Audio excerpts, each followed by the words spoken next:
तो आज हम मैथ बनाने जा रहे हैं क्लास 7 का चैप्टर 1 और 1.1 को हम देखेंगे। सभी क्वेश्चन को सॉल्व करके दिखाएंगे और आपको सिखाएंगे वो हर चीज कि कैसे चैप्टर को इजी तरह से हम सॉल्व करते हैं और ये क्वेश्चन क्या करें, क्वेश्चन के माध्यम से चलकर हम क्वेश्चन को सॉल्व करेंगे। तो आइए पहला क्वेश्चन देखते हैं। हमारे यहाँ पे दिया हुआ है कि ऐसा युग में पूर्णांक लिखिए जिसका सब में दिया है ए बी सी, 3 क्वेश्चन दिया है। पहला में हम बोल रहा है कि योग ऐसा लिखिए जिसका रिजल्ट हमें -7 आना चाहिए। योग लिखना है तो हम पहला नंबर यहाँ पे सोल्व में ध्यान से देखेंगे। यहाँ पे सोल्व में आराम से क्वेश्चन के माध्यम से चलेंगे तो इजी है, ठीक है। पहला हमको योग करना है तो हम यहाँ पे योग लगा देंगे। यहाँ पे बराबर हमको कितना पाना है, 7 पाना है। तो ध्यान दीजिए कि हमको 7 पाना है।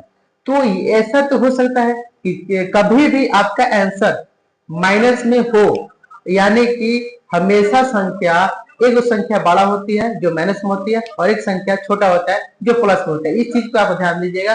तो हमारे पास 2 संख्या बैठेगा, एक संख्या 10 बैठेगा जो माइनस में आएगा और एक संख्या 3 बैठेगा जो प्लस में आएगा। और यहाँ पे हम हल करेंगे कि -7 में -10 में से +3 को घटाएंगे तो हमें -7 प्राप्त होगा। चलिए अगला क्वेश्चन देखते हैं। अगला क्वेश्चन है कि अंतर हमको 10 लाना है। अंतर हमको 10 लाना है। अब दोनों का अंतर है तो ध्यान दीजिए कि अंतर हमको 10 लाना है। अब यहाँ पे अंतर लाना है और यहाँ पे हमको -10 लाना है। तो 2 ऐसे संख्या होने चाहिए जिसका अंतर क्या होना चाहिए, -10। तो एक संख्या हमारा हो जाएगा, मान लीजिए -6 और एक संख्या हो जाएगा हमारा 4। अब यहाँ पे दोनों संख्या माइनस में है और ये फॉर्मूला कहता है कि जब 2 संख्या माइनस में हो तो दोनों संख्या को हम जोड़ देते हैं और चिन्ह नेगेटिव का ही लगाते हैं, ना कि पॉजिटिव पे लगाते हैं। तो मान लीजिए कि -6 और -4 है तो दोनों को जोड़ेंगे तो हमारा -10 आएगा।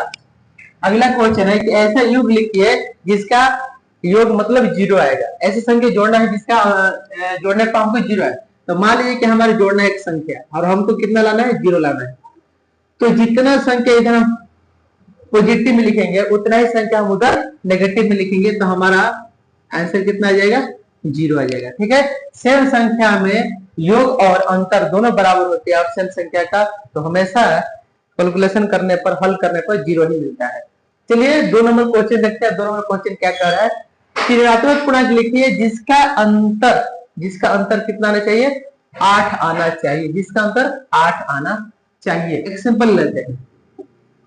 एक संख्या जो हमारा कितना लाना है, +8 लाना है, +8 लाना है और लेकिन उस संख्या को घटाना है तो -1 नेगेटिव ले लेते हैं और यहाँ पे माइनस करके माइनस ही हम क्या लेते हैं, 10 लेते हैं। समझना बात पे आप कि -2 को हम 2 लिख दिए, -2 का हम 2 लिख देते हैं। अब माइनस क्या हो जाता है, हमारा प्लस हो जाता है और ये 10 हो गया और इसमें से 10 में से 2 को घटाएंगे तो हमारा 8 आ गया, ठीक है। ये है हमारा क्वेश्चन का आंसर है। अगला क्वेश्चन ये कहता है कि ऋणात्मक और धनात्मक दोनों संख्या को लिखना है जिसका अंतर आपको -5 आना चाहिए। ऐसा संख्या लेना है। तो एक चीज ले लीजिए आप, क्या हम देखते हैं कि एक संख्या ले लेते हैं जो -6 है और एक संख्या ले लेते हैं जो प्लस में 1 है। देखिए बोल रहा है कि ऋणात्मक लेना है तो -6 ले लिए और बोला कि धनात्मक लेना है तो +1 ले लिए और दोनों के क्रिया करेंगे तो कितना प्राप्त हो गया, -5 प्राप्त होगा। ये हमारा क्या हो जाएगा, आंसर हो जाएगा।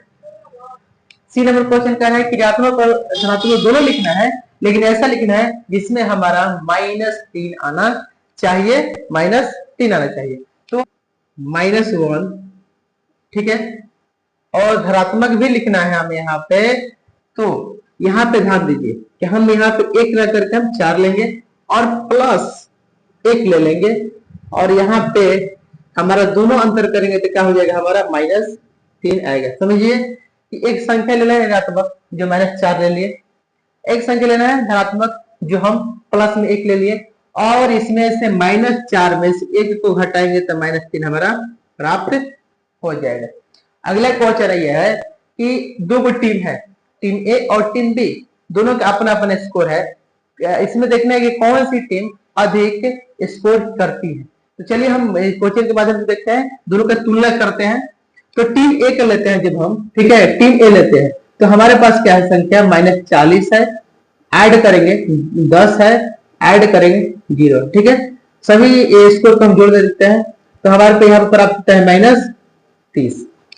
टीम बी है, टीम बी है, इसका भी देखते हैं, इसके भी 10 है प्लस 0 है, और यहाँ पे माइनस प्लस करके यहाँ पे -40 कर देंगे, यहाँ भी हमारे क्या आ जाएगा -30 आ जाएगा। अब यहाँ पे देखिए कि टीम ए और टीम बी दोनों का यहाँ पे अंतर, मतलब दोनों के स्कोर सेम आ रहा है, तो हम कह सकते हैं कि टीम ए बराबर टीम बी, और दोनों के स्कोर कितना आ रहा है -30। ये हमारा आंसर हो जाएगा। चलिए 4 नंबर क्वेश्चन चलते हैं, और ये बहुत इजी क्वेश्चन है, बस देखना है और आपको आंसर करना है, ये एडजेक्टिव की तरह है। तो देखिए पहला क्वेश्चन यहाँ पर दिया हुआ है कि -5 -8 उधर दिया हुआ है, तो इधर क्या करना है, तो देखिए इधर भी -8 है, इधर भी -8 है, तो कौन संख्या यहाँ पर नहीं है ताकि वो बराबर हो जाए, तो -5 नहीं है, तो ऑटोमेटिकली हम यहाँ पे डाल देंगे -5। अब ये दोनों संख्या क्या हो जाएगी, आपस में बराबर हो जाएगी। अगला क्वेश्चन यहाँ पे है कि -53 है, और यहाँ पर हमको -53 ही लाना है, तो अगर कोई संख्या है और उसको हम उतना ही फाइंड करना है, तो उसमें हम क्या डालेंगे कि उसमें कोई परिवर्तन ना हो, उसके लिए हमको 0 का उपयोग करना पड़ता है। 0 डालने पर 0 को हम किसी संख्या से जोड़ते हैं या घटाते हैं, तो उसमें कोई फर्क पड़ता नहीं है, तो हम यहाँ पे 0 डाल देंगे, जिससे कोई फर्क पड़ने वाला नहीं है। दूसरी कि अगला क्वेश्चन 3 नंबर का है ये कि अगर 17 है और आपको 0 डालना है, तो जान लीजिए कि जितना संख्या है उतना ही संख्या आपका माइनस में होना चाहिए, तो ऑटोमेटिकली वो 0 हो जाएगा। तो हम यहाँ पे देखेंगे कि 17 प्लस में है, तो माइनस में 17 लेंगे, हम यहाँ पे माइनस में क्या करेंगे कि 17 लिख देंगे, तो हमारा ऑटोमेटिकली क्या हो जाएगा, एक संख्या प्लस में एक संख्या माइनस में, तो क्रिया करेगा तो 0 आएगा। अब यहाँ देखिए कि 4 नंबर क्वेश्चन है, दिखने बहुत बड़ा है लेकिन बहुत ईजी है, बस आपको दिखने के कौन संख्या हमारे गायब है दोनों पक्ष में। एक 13 यहाँ मिल रहा है, 12 मिल रहा है, क्या हमारा गायब है, तो -7 यहाँ पे है, तो यहाँ पे -7 हो जाएगा, आंसर हो गया, ठीक है। अगला क्वेश्चन है 5 नंबर, यहाँ भी वही चीज देखना है कि हमारा कौन सा क्वेश्चन एक पक्ष में खाली है और उसमें नहीं है, तो 4 दिया है 4 दिया है, 5 में 15 दिया है 15 दिया है, क्या गायब है इसमें, तो -3 गायब है, तो इधर में क्या हो जाएगा -3 हो जाएगा, हमारे क्या हो गया, ये आंसर हो गया। बस देखना है, उसको आंसर करना है, बहुत इजी चैप्टर है, और लगातार बने रहिए, और मैं पूरे 7 से लेकर 10th क्लास तक सभी चैप्टर का वीडियो बनाकर आपको इस चैनल पे अवेलेबल कराऊंगा। अगर आपको क्वेश्चन समझ में ना आए तो फिर से हमारे वीडियो जाकर देखिए और क्वेश्चन समझने का प्रयत्न कीजिए। धन्यवाद। चैनल को सब्सक्राइब करें और बेल आइकन दबाना ना भूलें।